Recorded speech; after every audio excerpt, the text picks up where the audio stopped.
சிவாய நம உறவுகளே! இன்றைக்கு எங்களுடைய ஔவை சித்தர் எழுதிய நூல்களை பற்றி பார்ப்போம்.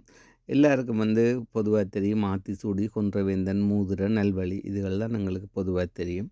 அதைத் தாண்டி ஔவை ஔவைக்குறள் ஒன்று எழுதினவ. இது திருக்குறள் மாதிரி 2 வரி பாடல்கள் தான். அம் அ நாங்கள் வழமையா குறள் என்றால் திருக்குறளை தான் சொல்றோம் நாங்கள். ஆனால் ஔவை பாட்டி எழுதிய குறளும் இருக்குது. இது எப்படி நாங்கள் இறைவனை அடையிற சித்த நிலை அடையிறது, இந்த இந்த சாகாத உடம்பை பெறுறதை பற்றி ஒரு அருமையான ஒரு நூல். இது அம் ம பாபாஜி வழியில் வர்ற சித்த வழியில் வர்றவ இந்த நூலை முக்கியமாக பாவிக்கிறவ. இந்த ஒளியுடம்பு எப்படி பெறுறதை பற்றி ஒரு விளக்கமான நூல். அந்த அந்த குரு பரம்பரையில் வாரவ இந்த இந்த நூல் இதுதான் முக்கியமான நூல். அவைகளுக்கு பல நூலில் இதுவும் உண்டு. அந்த நூல் ஒரு முக்கியமான நூல். அதால் இது இறைவனை அடையிறதுக்கு ஒரு தேவையான நூல். இதில் பல ரகசியங்களை ஔவை பாட்டி சொல்லியிருக்கிறார். இதில் பார்த்தீங்கன்னா, துரியங்கடந்த சுடரொளியை கண்டால் மரணம் பிறப்பில்லை வீடு. அதாவது இந்த ஒரு ஒளியை நாங்கள் கண்டுட்டோம்னா அதுக்கு பிறகு எங்களுக்கு மரணமோ பிறப்போ இல்லைன்னு கூறுறா.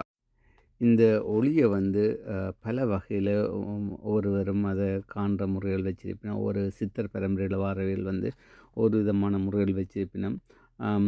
அதில் அது ஒவ்வொன்றும் வேறு வேறு காலங்கள் அதை அதில் பயிற்சி செய்து அதை அனுபவிக்கிற காலங்கள் சில மாறுபடும்.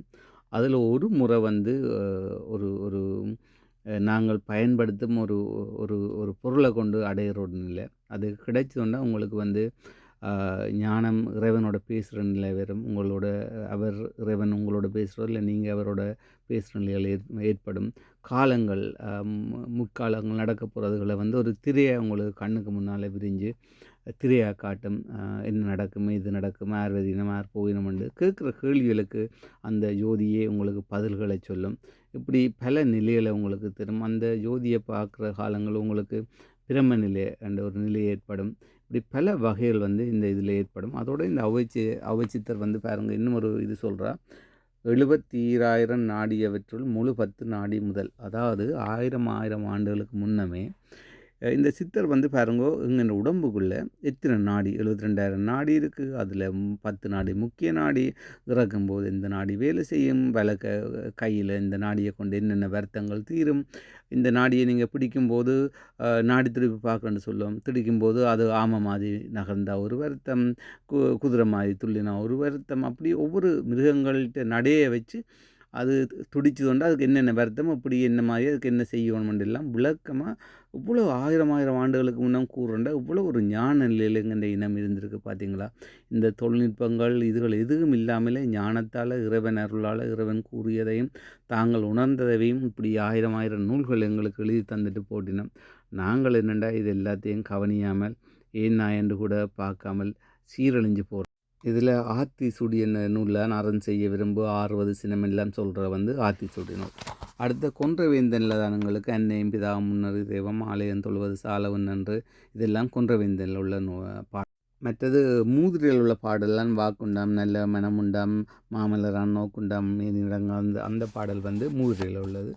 நல்வழியில் தான் எங்களுக்கு பாலும் தெளிதினும் பாகும் பருப்பும் வெனாலும் கலந்துனக்கு நான் தருவேன் என்ற பாடல் நல்வழியில் உள்ள பாடல். இப்படி பல பாடல்கள் எழுதிய எங்கள் ஔவை பாட்டியை நீங்கள் மறக்கக்கூடாது. எங்கள் இனம் ஒரு தொன்மையான இனம். இவ்வளவு அருமைகளை வச்சுருக்கு. இந்த இந்த வாழ்க்கையை நாங்கள் வாழ்கிறதுக்கு எவ்வளவு வகையான வழிமுறைகளை எங்கள் சித்தர்களும் இறைவனும் எங்களுக்கு தந்துட்டு போயிருக்கணும். நாங்கள் இது எல்லாத்தையும் மறந்து மானாட மயிலாடவும் நாடகத்திலையும் எங்கள் வாழ்க்கையை துளைச்சி ஒரு வீணான இந்த மனித பிறப்பை, ஒரு உன்னதமான பிறப்பை நாங்கள் வீணடித்து எங்கள் வாழ்க்கையை நாங்கள் சீரழிக்கிறோம். இது பல பிறப்புகள் எங்களுக்கு கொண்டு வரும். இப்படி நாங்கள் வாழ்க்கையை சீரழிக்கிறது. அதால் புண்ணியம் செய்யுங்கோ, அன்பாக இருங்கோ. எப்போவும் அன்பாக இருக்கும்போது புண்ணியம் செய்யும்போது பாவங்கள் குறையும். பாவங்கள் குறையிறதால பிறப்புகள் குறையும். பிறப்புகள் குறைய குறைய பக்குவம் வரும். பக்குவம் பெற இறைவன் அருள் கிடைக்கும். அப்போது இறைவனை அனுபவிக்கலாம், பார்க்கலாம். அன்பே சிவம்.